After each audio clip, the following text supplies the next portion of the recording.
प्रिय व्यूअर्स, ये Sanskriti IAS YouTube channel का PT think and solve programme है। इस प्रोग्राम के अंतर्गत प्रत्येक दिन यूपीएससी और स्टेट पीसीएस से संबंधित 5 प्रश्न व्याख्या सहित उत्तर के साथ दिए जाएंगे। हमें आशा है कि ये प्रोग्राम आपकी तैयारी में मददगार साबित होगा। तो चलिए शुरू करते हैं आज के अपने पहले प्रश्न से। हाइड्रोफ्रैक्चरिंग के संदर्भ में निम्नलिखित में से कौन सा कथन सही है? पहला, यह आधार शैलों को खंडित करने की एक तकनीक है। दूसरा, इस तकनीक का विकास मुख्यतः पहाड़ों के अभिविन्यास और उनके घनत्व के सटीक आकलन के लिए किया गया था। उपरोक्त में से कौन सा कथन सही है? ए केवल एक, बी केवल दो, सी एक और दो दोनों, डी उपरोक्त में से कोई नहीं।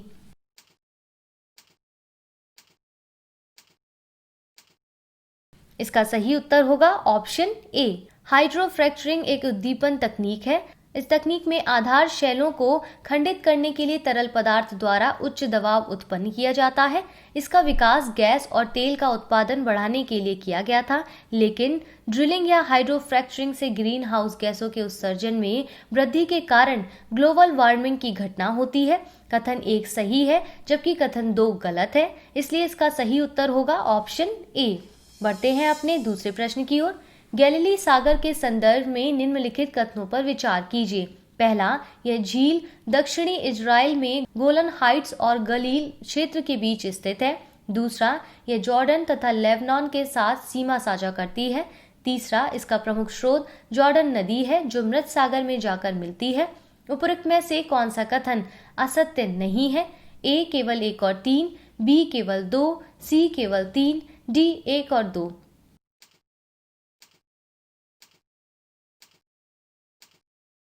इसका सही उत्तर होगा ऑप्शन सी। यह झील उत्तरी इजराइल में गोलन हाइट्स और गलील क्षेत्र के बीच स्थित है। यह जॉर्डन और सीरिया के साथ सीमा साझा करती है।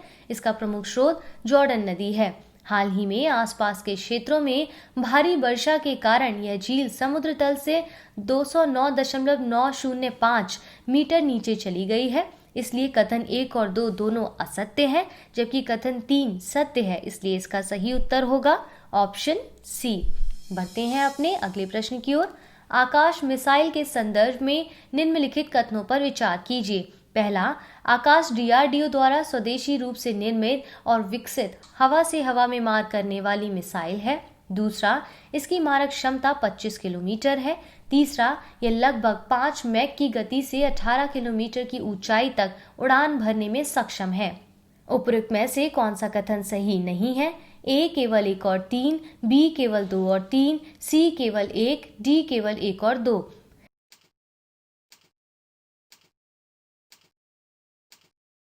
इसका उत्तर होगा ऑप्शन सी। हाल ही में केंद्रीय मंत्रिमंडल ने आकाश मिसाइल प्रणाली के निर्यात को मंजूरी प्रदान की है।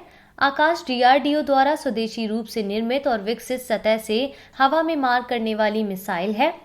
इसकी मारक क्षमता 25 किलोमीटर है। यह मिसाइल वर्ष 2014 में वायुसेना तथा वर्ष 2015 में थल सेना में शामिल की गई थी। यह लगभग 5 मैक की गति से 18 किलोमीटर की ऊंचाई तक उड़ान भरने में सक्षम है।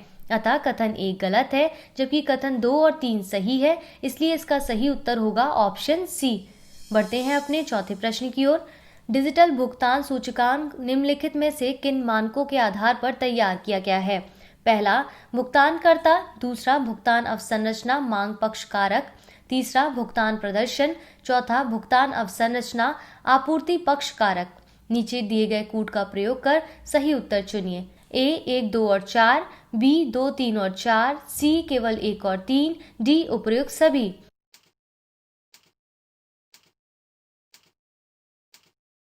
इसका सही उत्तर होगा ऑप्शन डी। हाल ही में रिजर्व बैंक ने देश भर में भुगतान के डिजिटलीकरण के स्तर का पता लगाने के लिए एक समग्र डिजिटल भुगतान सूचकांक का निर्माण किया है, जिसकी आधार अवधि मार्च 2018 को बनाया गया है। इसे मार्च 2021 में 4 महीने के अंतराल के बाद अर्धवार्षिक आधार पर प्रकाशित किया जाएगा। भारत में तेजी से बढ़ते डिजिटल भुगतान को ध्यान में रखते हुए इसे अपनाया जा रहा है। इसे 5 व्यापक मानकों के आधार पर तैयार किया गया है, जो विभिन्न समयावधि में डिजिटल भुगतानों की गहराई से जांच करने में सक्षम है। ये मानक निम्नलिखित है। भुगतानकर्ता, भुगतान अवसंरचना मांग पक्ष कारक, भुगतान अवसंरचना आपूर्ति पक्ष कारक, भुगतान प्रदर्शन उपभोक्ता केंद्रित। सभी कथन सही है, इसलिए इसका सही उत्तर होगा ऑप्शन डी। देख लेते हैं आज के अपने अंतिम प्रश्न को। डिब्रू सैखोवा राष्ट्रीय उद्यान के संदर्भ में निम्नलिखित कथनों पर विचार कीजिए। पहला, यह ब्रह्मपुत्र नदी के दक्षिण तट पर स्थित भारत का सबसे बड़ा अनूप वन है। दूसरा, वर्ल्ड लाइफ इंटरनेशनल द्वारा इसे महत्वपूर्ण पक्षी क्षेत्र के रूप में अधिसूचित किया गया है। तीसरा, मगुरीब मोटापुंग आर्द्रभूमि इस अभयारण्य का हिस्सा है। चौथा, यहाँ केवल पर्णपाती तथा आर्द्र सदाबहार वन पाए जाते हैं। उपरोक्त में से कौन सा कथन सही है? ए केवल 1 और 4, बी केवल 2 और 3, सी केवल 1 और 3, डी केवल 2 और 4।